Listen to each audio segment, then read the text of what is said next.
Our UFC 317 picks, predictions, and upsets. We're not going to do the whole card. We're going to do the main card, and we're going to do our featured prelim. We have Topuria versus Oliveira, and y'all already know who I'm rocking with. I don't care if he's the underdog by, oh, the odds aren't even out yet. I mean, I'm sure they are. Hold on. UFC 317 odds. Let's see how big of an underdog my boy is. Where is it? Charles Oliveira is a 350 underdog to Ilia Topuria's 417, which is absolutely not ridiculous because I watched an interview with Ilia Topuria earlier, and this man said, I have so much power at 155. Even if I don't connect with your jaw, if I connect with your head, it's going to explode. And Charles Oliveira is one of the most shitty 155s we've ever seen, so it's going to be interesting. Starting at our, by the way, I'm going Charles Oliveira. Starting with our featured prelim, we have Jack Hermansson and Gregory Rodriguez. Gregory, absolute demon, been on an absolute tear recently. Just kidding, he lost a Cannoneer. You know who I'm thinking of? I'm thinking of Christian Leroy Duncan really hasn't even been on a tear. I don't know who I'm thinking of.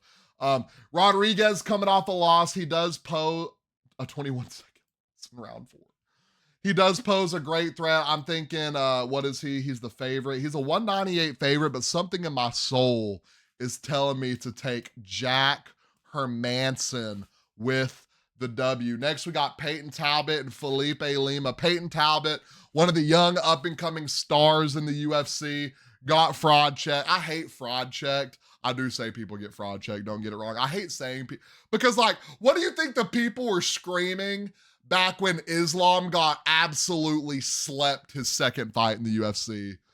They were probably screaming he's a fraud. He got fraud checked. He got fraud checked. Look at Islam Makhachev now. Pretty solid UFC career. So I think Peyton Talbot bounces back. I think he beats Felipe Lima. Next, we have Brandon Royval and Joshua Van. Joshua Van on an absolute ridiculous run in flyweight right now, and he probably has my boy Charles Johnson to thank for that. That was his last loss, was Charles Johnson. Since then, 3-fight win streak. Last fight, KOing Silva in the 3rd round. W stop. Van is on an absolute tear, but when I tell you there's levels to this, and Brandon Royval is on a different level, give me Royval. This fight's going to be a pick-em by fight night, by the way. It's a 125 to 105 right now. Give me Brandon Royval, who is a slight favorite, with the dub. Next, we have Beneil Dariush and Renato Moicano. Is this a rematch? Is this a rematch, or am I tripping? Who knocked out? Maybe I'm tripping. I think Renato Moicano is going to go out here and win this fight. I think Dariush is kind of I think he's run his time in the UFC. His last fight, December 2nd, 2023. Y'all know I don't like guys that have been inactive, which has proven me wrong recently. I don't like guys that are inactive, but they've been coming out here and winning fights recently. I'm going with Renato Moicano. I think he's been the more active fighter. I think he's hungry. I think he wants to get back to a title shot, which he's not going to win. But next we have Pantoja in our co-main event against Kai Kara France. I'm telling you right now, if Kai Kara France cannot beat Alexandre Pantoja, this flyweight division is absolutely done. It's cooked. Pantoja might be the best flyweight, sorry, Demetrius Johnson, we have ever seen. The reason I say that, guys like Demetrius Johnson, females like Ronda Rousey, they were absolutely dominant in cookie cutter divisions. And I get it. You only get to fight the person that's in front of you. But Pantoja is dominating in a more stacked flyweight division. Still not great, more stacked flyweight division. Could we see him move up to 135?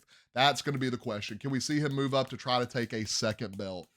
I think Pantoja wins this one. And what's crazy to me, you have got to start respecting Pantoja. Where he is ranked on the pound for pound rankings is absolutely disrespectful. And last but not least, ladies and gentlemen, we have Ilia and Charles Do Bronx Oliveira. You already know I'm rocking with Do Bronx, baby. I think Charles Oliveira going to go out there. I think he's going to get the finish by rear naked choke in the third round. Am I wrong? Potentially. Am I telling you to bet this? Absolutely not. Do I love me some Charles Oliveira? Wham, bam, thank you, ma'am. Yes, I do. I think Ilia is an absolute demon. I think this is going to be his welcome to the 155 moment against Charles Oliveira. Give me Oliveira. Again, rear naked. In the fifth, ladies and gentlemen, this concludes Monday Madness, our Any Given Monday podcast. I appreciate each and every one of you that have tuned into this. If you listen to the NFL, if you listen to the NBA, if you listen to the UFC, if you listen to the whole podcast, if you clicked on it once, I love you. I love each and every one of you. I hope y'all have an amazing week, and we will be back next Monday with another podcast.